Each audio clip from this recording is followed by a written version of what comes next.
c'est une petite entrevue avec un ami de longue date, Patrick Bayard. C'est un gars que je connais, un maniaque de chasse au chevreuil depuis de nombreuses années, près de 20 ans. Puis la raison pourquoi je veux vous l'introduire aujourd'hui, c'est parce que Patrick a un succès qui est constant à chasser le chevreuil au Québec, sur des terres agricoles où il y a une pression de chasse, voire extrême. Fait qu'aujourd'hui, je vais en profiter et poser quelques petites questions. Puis au travers de ça, ben, ça va permettre à certaines personnes de se faire des idées à savoir qu'est-ce qu'ils pourraient faire dans le même contexte que Patrick. Fait que toi, Patrick, explique-nous donc un petit peu là, ton thinking, ton attitude de base vis-à-vis de la chasse au chevreuil. C'est quoi qui t'allume beaucoup? Bien, ce qui m'allume de ce gibier-là, c'est qu'à tous les ans, j'en apprends.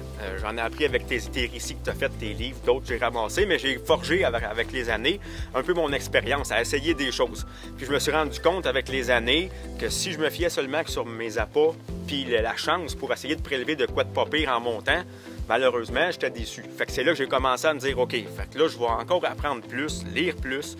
Puis je suis allé chercher des informations. Quand j'ai lu ton livre, ça venait me rechercher parce que ça ressemble à ce que tu décrivais en milieu agricole avec une grosse pression de chasse. Moi, chasser des grandes étendues de bois, que je peux faire de la chasse fine pendant une journée, je connais pas ça.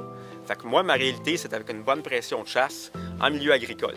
Fait que avec les années, j'ai essayé des choses, des faux grattages. Je trouve que ça marche vraiment très bien. J'apporte d'une façon à essayer depuis une couple d'années. C'est vraiment bien comme ça. J'ai vu une grosse différence avec ce que je faisais dans le passé, mais tout ça, c'était à force de mettre du temps.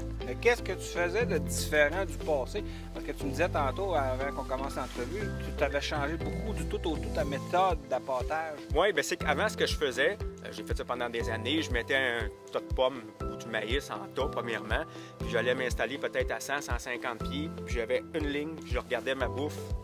Du week-end de l'ouverture, aller toutes les journées que j'avais, j'étais là, une place. Puis je me rendais compte qu'après une ou deux journées, je voyais plus rien d'intéressant. Puis même après une couple de jours, c'était juste de nuit sur mes caméras qui venaient des femelles puis des fins.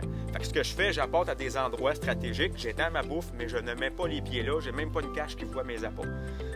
J'apporte pour attirer le max de femelles, mais je chasse aux alentours. Les chevreuils vont là tout au long de la chasse, puis je vous dirais même que des fois, je suis sur mes caméras, je surprends des mâles, que la chasse est ouverte depuis un bout, puis il y a des mâles d'1 an et demi, 2 ans et demi qui vont dans la bouffe en plein jour. Pourquoi je suis pas là? J'ai pas d'odeur, évidemment, puis ma présence n'est pas là, je les dérange pas quand j'arrive là à noirceur le matin ou quand je quitte le soir. Donc, vous avez pu le constater, Patrick se sert aussi d'appâtage. Puis, ce qui est intéressant, c'est qu'il y a un taux de succès qui est 100%. Il récolte à tous les ans. Cette année, on avait le droit à 2, puis il s'est limité à 1. Il aurait pu dire « je continue », mais il voulait préserver une belle qualité de chasse dans son secteur. Mais tu dis différent. C'est quoi que tu fais de différent? Bien, je chasse pas sur mes appâts. J'apporte à un endroit que j'appelle qui est sacré. Les femelles vont là, il y a des mâles qui peuvent y aller, mais je chasse pas directement sur mes appâts. Je chasse autour à quelques centaines de pieds, mais je n'ai pas les pieds directement sur mes appâts. OK. Puis, tu nourris combien de temps avant ta chasse? 10 jours, 2 semaines, gros maximum.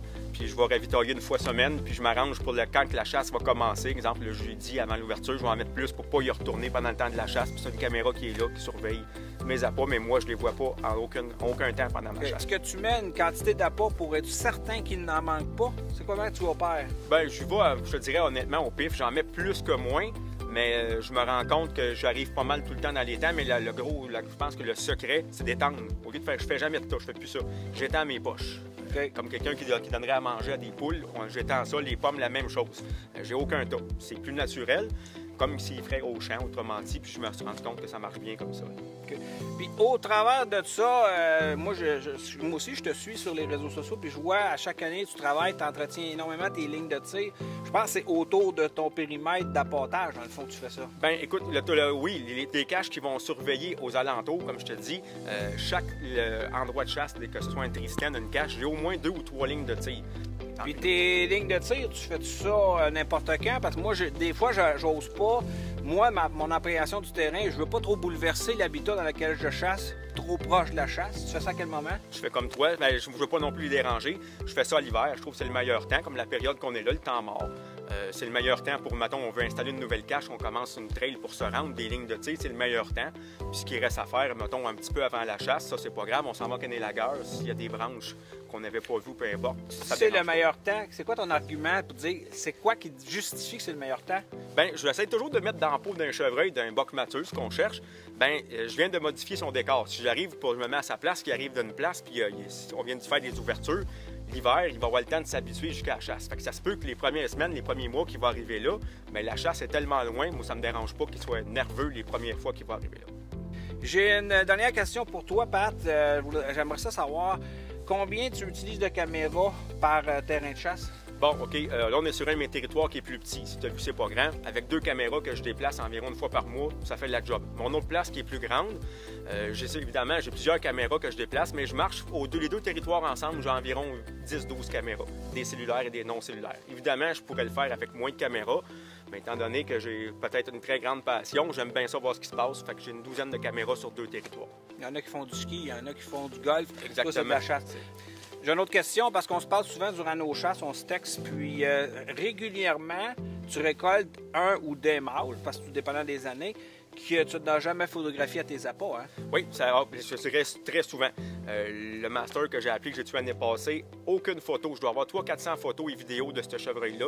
Aucune sur les appâts, même dans la période qui ne sont pas nerveux normalement, en septembre pour l'arbalète. Okay. Qu'en novembre, aucune photo. Par contre, mes faux grattages, c'est la meilleure façon que j'ai trouvée, même pour recenser, même si on ne chasse pas sur un faux grattage, pour recenser nos bocs, je pense que c'est l'affaire qui marche le plus. Les appâts, oui, des fois, mais honnêtement, souvent, les gros bocs qu'on a spotés, on les a pas vus aux appâts. Ce que je trouve vraiment intéressant de la manière de fonctionner de Pat, parce que contrairement à moi, j'utilise pratiquement plus les appâts, exception faite quand j'initie quelqu'un, comme cette année, j'ai initié ma blonde. Mais Patrick, il conditionne le mouvement des chevreuils dans une direction, avec un appâtage. Puis ça crée beaucoup d'odeur dans un environnement. Puis lui, il coupe les passes, il chasse les passes. Puis régulièrement, tu me dis, peut-être quoi, une moyenne d'un mâle sur 2 récoltés que tu n'as jamais photographié à l'appât? Écoute, je te dirais, oui, même plus, mais je te dirais que les bocs que j'ai prélevés, je pense que celui cette année, je l'ai vu une fois sur les appâts, mais on était en octobre, avant la période. La question que beaucoup de gens vont se poser, à quelle distance des appâts, justement, tu prélèves ces mâles-là qui ne vont pas à l'appât?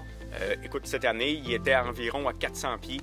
Et c'est proche, là. C'est quand même proche, là, mais où ce que je lui, il voyait pas pantoute les appâts. L'année passée, mon gros boc que j'ai tué, s'il n'y aurait rien eu devant lui, il était peut-être à 300 pieds. Il n'a jamais mis les pieds à bout. C'est juste pour dire, c'est la distance de confort des chevreuils, 3 à 400 pieds d'un site appâté ou d'une zone ouverte, un champ agricole. Exactement. Puis c'est là que tu chasses. Oui, puis on le voit quand on fait des lignes de tir, exemple, on a des lignes de tir faites un peu comme une horloge en plusieurs directions, puis qu'on mettrait des appâts dans une ligne. Tu vas te rendre compte que tu vas avoir des beaux bocs dans des lignes de tir. Il va regarder à travers le bois en direction des appâts, voir s'il y a des femelles, mais il ne se pointera jamais le nez là. Ça a permis, en faisant plusieurs lignes de tir, des fois de me rendre compte quand je chassais sur des appâts, mais avec plusieurs lignes de tir, c'est des choses que je me suis rendu compte avec le temps. Patrick travaille beaucoup, comme vous l'avez pu constater, avec un appâtage, mais il ne chasse pas à l'appât. Mais tu travailles énormément avec les faux grattages. Oui. Les faux grattages, je sais que tu as construit à quelque part ta propre façon de faire. Tu commences à quelle période de l'année? Écoute, je m'amuse. J'en essaye à des places. Presque chaque cache que j'ai, je fais des faux grattages. Il y en a que je rouvre en septembre, il y en a en octobre. Mais dès que j'en rouvre, au début, je mets rien. Je passe avec mon pied, comme j'ai vu que tu faisais. That's it, that's all. Mais je m'arrange pour qu'il y ait une branche au-dessus. S'il n'y en a pas, c'est ton truc que j'ai vu aussi. Je prends une branche qui traîne à terre, je viens la squeezer, excuse-moi l'expression, entre un arbre, puis ça va servir. Puis cette année, je pense que j'en avais 5 comme ça. La branche n'est même pas naturelle. Vous avez peut-être vu le vidéo passer, il y a une branche qui bouge à un moment donné. Mais c'est de cette façon-là que je fais. Puis quand on se rapproche de la chasse, je vais mettre du préorbital. Puis des fois, je vais travailler avec des urines, soit mâle ou femelle, mais en novembre, je vais avec femelle. Mais quand je les pars, l'odeur n'est pas nécessaire. Je me rends compte que les chevreuils, à un moment donné, un coup c'est starté, c'est eux autres qui viennent mettre les odeurs, on n'a même plus besoin d'en rajouter. OK. Tu mets du préorbital de quelle compagnie? Là, j'ai utilisé Monette, mais je pense qu'il y a d'autres compagnies qui en font. Mais à date, j'ai du succès avec ça. Les urines, cette année, j'ai travaillé avec du Tinks, j'ai travaillé avec la Pro X. Ça a fait la job aussi. Mais un coup, c'est décollé, comme je dis. On a attiré le chevreuil là. C'est parti. Good. Je te remercie, Patrick. Ça fait plaisir. Bien intéressant comme petite entrevue.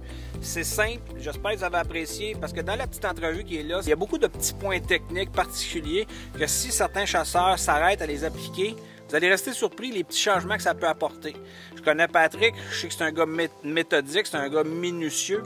Ça, là, il n'en tient qu'à vous de l'appliquer puis d'avoir soit du meilleur succès ou même mieux apprécier votre activité de chasse parce qu'au fond, c'est ça la chasse avec Charles Doris.